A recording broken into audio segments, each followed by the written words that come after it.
ായും പരിചയമായും മാറണമെന്ന് ഓർമ്മിപ്പിക്കുന്ന തിരുഗ്രന്ഥ പ്രതിഷ്ഠയാണ് ആദ്യം നടക്കുക. പുരോഹിതൻ തൻ്റെ പ്രഥമ ദൗത്യം വചനപ്രഘോഷണമാണ്. വികാരിയച്ചൻ വചനം ജനമധ്യത്തിലൂടെ പ്രദക്ഷിണമായ അൾത്താരയിലേക്ക് ആനയിക്കുന്നു. രൂപതയുടെ വചനാത്മക ജീവിതത്തിന് അധ്യക്ഷത വഹിക്കുന്ന അഭിമന്യ പിതാവ് തിരുവചനം സ്വീകരിച്ച് ബലിപീഠത്തിന് മുൻപിൽ വലം വെച്ച് ഇടവകയ്ക്ക് വേണ്ടി ദൈവവചനത്തെ വചനപീഠത്തിൽ പ്രതിഷ്ഠിക്കുന്നു. നമുക്ക് എഴുന്നേറ്റ് നിന്ന് വചനഗീതം ആലപിച്ച ഈ പ്രദക്ഷിണത്തിൽ പങ്കുചേരാം.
തുടർന്ന് പരിശുദ്ധ അമ്മയുടെയും വിശുദ്ധ ഔസേപ്പിതാവിൻ്റെയും തിരുശേഷിപ്പുകൾ അടങ്ങിയ അരുളിക്ക് ഇരിഞ്ഞാലക്കുട രൂപത മുഖ്യ വികാരി ജനറൽ മോൺസിഞ്ഞോർ ജോസ് മാളിയക്കലച്ചൻ മദ്ബഹായിൽ പ്രതിഷ്ഠിക്കുന്നതിനായി അഭിമന്യ പിതാവിന് സമർപ്പിക്കുന്നു.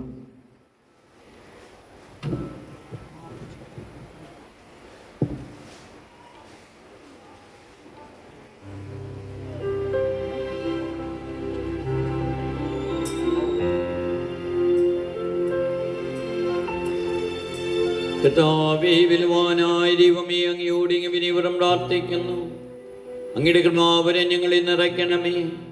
ഇതാ കർത്താവിന്റെ ദാസി എന്ന് പറഞ്ഞ ദൈവഗീതത്തിന് പരിപൂർണമായി സമർപ്പിച്ച പാപരഹിതയെ ഞങ്ങളുടെ അമ്മയുമായ ഇടവും മധ്യസ്ഥയുമായ പരിശുദ്ധ ദൈവമാതാവേ, ജീവിതത്തിന്റെ വിപരീത അനുഭവങ്ങളിലും പരീക്ഷണങ്ങളിലും പ്രലോഭനങ്ങളിലും ദൈവഗീതത്തിന് വിധേയപ്പെടുവാനും വിശ്വാസത്തിൽ ആഴപ്പെടുവാനും ഇടവമക്കൾക്ക് വേണ്ടി അമ്മ മാധ്യസ്ഥം വഹിക്കണമേ.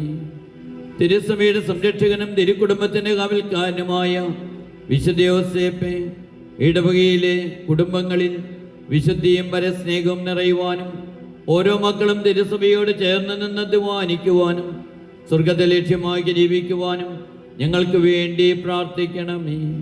ഞങ്ങളുടെ വിശ്വാസത്തെ ഉജ്ജ്വലിപ്പിക്കുവാനും വരും തലമുറയ്ക്ക് കൈമാറുവാനും കൂട്ടായ്മ ശക്തിപ്പെടുത്തുവാനും ക്രിസ്തു സ്നേഹം മറ്റുള്ളവർക്ക് കാണിച്ചു കൊടുക്കുവാനും പരിശുദ്ധ അമ്മയുടെയും വിശുദ്ധ ഔസേപ്പിതാവിൻ്റെയും സാന്നിധ്യം ഞങ്ങൾക്ക് സഹായമാകട്ടെ. പിതാവിൻ്റെയും പുത്രൻ്റെയും പരിശുദ്ധാത്മാവിൻ്റെയും നാമത്തിൽ പരിശുദ്ധ കന്യാമറിയത്തിൻ്റെയും മറിയൂസേപ്പിതാവിൻ്റെയും തിരുശേഷിപ്പുകൾ വിശുദ്ധീകരിക്കപ്പെടുകയും പ്രതിഷ്ഠിക്കപ്പെടുകയും ചെയ്യുന്നു. ഇപ്പോഴും എപ്പോഴും എന്നേക്കും